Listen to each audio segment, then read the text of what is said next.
Ako po si Elmer Gorilla, operator ng Honjet 60cm dito sa Sauyo.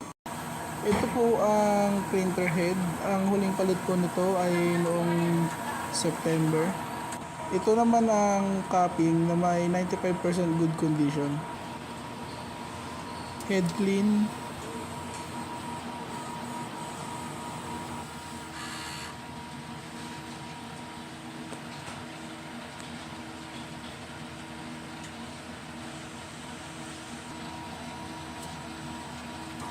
Punasan ng wiper pagkatapos ng head clean.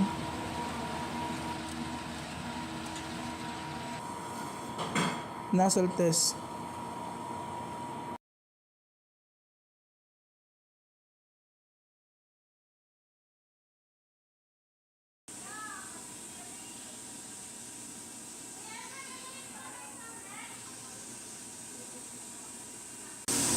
Ang ink system ay tama lang ang level.